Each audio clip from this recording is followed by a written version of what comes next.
We got some recruiting news ahead of a not as big as Champion Barbecue recruiting weekend, but it's a big recruiting weekend. We'll discuss that coming up next year on Locked On Sooners.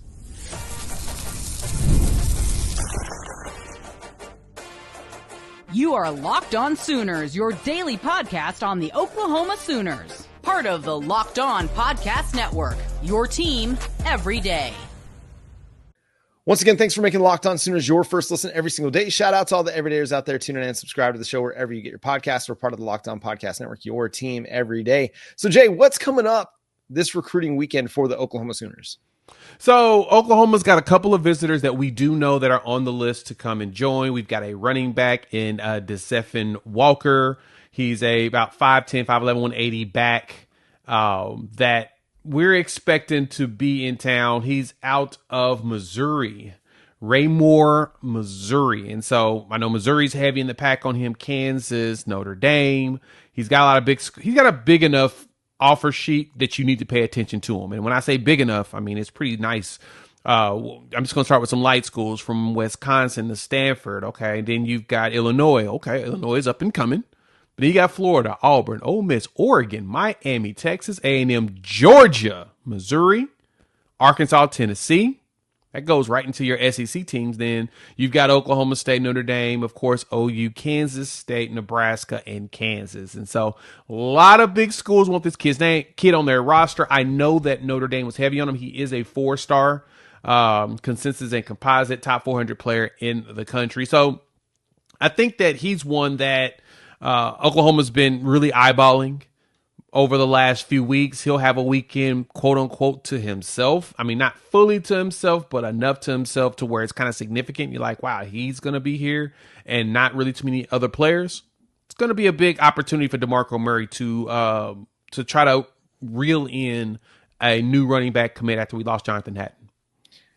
What's significant also about this is he was expected to visit Notre Dame this weekend. You look at 247 Sports timeline, and he was supposed to have an official with the Fighting Irish. Ends up he's going to have it with Oklahoma. He's also supposed to have an official in Nebraska next weekend, but maybe Oklahoma can get him locked up, and that goes by the wayside. But it's a significant recruitment. He's a 4-star in the composite rankings, and this is somebody that Missouri wants to have too. So you're going into SEC territory technically and pulling a player that they want out of their state. I think, again, that's an important aspect here. You've got to find more running back talent. You've got to continue to build that because you're going to lose Jaden Ott this year, potentially could lose Javante Barnes after this year, and then you're going to be really, really young at running back. And so you need to continue to add talent. Looking to 2026, it looked like Taylor Tatum, Xavier Robinson, Torrey Blaylock, and then whatever else you add, either portal or from the 2026 recruiting class. That's what your running back room is going to look like. So you need to continue to stack talent and find guys that can be difference makers for Oklahoma. Yeah. We got a legacy coming in to visit, Jay. Yeah, we do. Josiah Jefferson, tight end out of Southwestern Junior College. He entered the portal and 6'5", 215, again in size. Tony Jefferson, this was back when the tweet happened where Tony shot a message to Jim Nagy and said, hey, I got somebody that's ready to be a top-tier Sooner ever. Here you go. Boom, laid on his plate. And then Nagy quoted him and said, hey, it was great catching up with this Sooner alum, Sooner legend, blah, blah, blah. And we know Oklahoma could use another tight end. And so what I've been reading is that he was at Arizona last weekend, and this weekend he'll be at Oklahoma. If things look good on the grade front, there's a chance he could come through and be here this summer, be able to work throughout the season, be a part of the roster. Not sure how ready he'd be able to play based upon him understanding the playbook, but at the same time, you never know.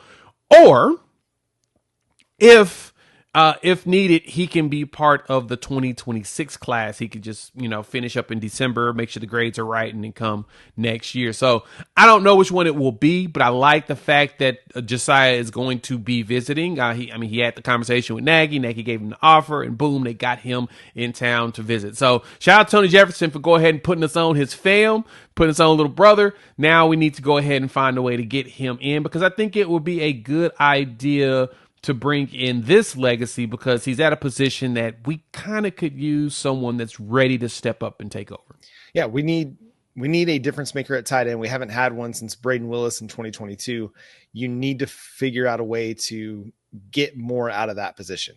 I know Joe John Finley has been one of the assistants under the most fire for tight end production over the last few years. Yep. Some of it is, okay, guys like Caden Helms been injured and banged up.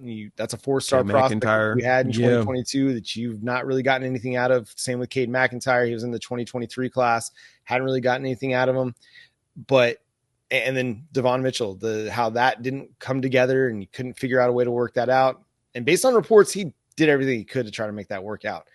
But anyway, tight end is just not producing. So if you can get Josiah Washington in, he's a guy with a lot of upside. I'm not going to sit here and sell you on someone who's going to come in and catch 500 receiving yards and 50 balls and 10 touchdowns, but he's got a lot of upside. And he's going to have to get strength and conditioning, add weight, probably improve as a blocker to be a difference maker for Oklahoma. But again, it's competitive depth that you can throw into the tight end room for either 2025, redshirt him, and then really start to develop him for 2026. And we'll see. We know, like, if he's Tony Jefferson recommended, he's going to come in and put the work in. Yep. That's what's important. And he's going to grind. And that's the kind of guy you're looking for, is like someone who's going to come in and grind, and go do the work and try to improve himself as a player. Because right now it's like you're looking at Will Huggins and Carson Kent and John Locke and Jaron Kanik. Yep. That's and then you got Trine Washington. If you can get something out of Trine or Caden or Cade, we'll see. But you don't really have an answer at tight end just yet. Maybe you got one down the road. I don't know. Yeah, that's the thing, is that we've just got to get. I would love for Caden Helm. He got his first touchdown last year. I would love for him to get going. That's what we got to wait for. It needs to be healthy. I saw him in one of the propaganda post by Oklahoma running, and I was like, okay, hopefully maybe the legs are good, maybe he's ready to go, and we'll see. Hopefully he does break out and take over. But yeah, I would love to have Josiah.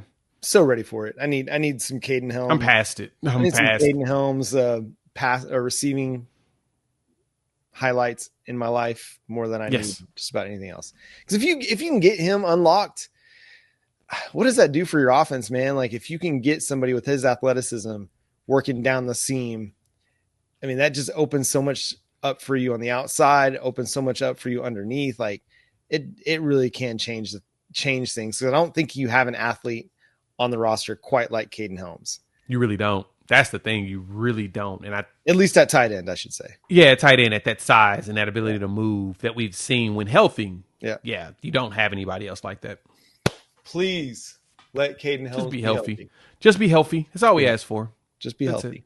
Yep. And that's going to do it for today's episode of Locked On Sooners. Thanks so much for being a part of the show. Subscribe to the show wherever you get your podcasts. We're free and available on all podcast platforms and on YouTube. So hit that subscribe button, hit that notification bell to let you know when new episodes drop. You can follow Jay on Twitter at Unfair Sports. You can also check out his work at Unfair Sports over on YouTube. You can follow me at John9Williams. You can read my work covering the Sooners over at SoonersWire.com. The show is at Locked On Sooners on all of your favorite social media platforms. But until next time, he's Jay Smith. I'm John Williams. We'll talk to you then. Boomer Sooner.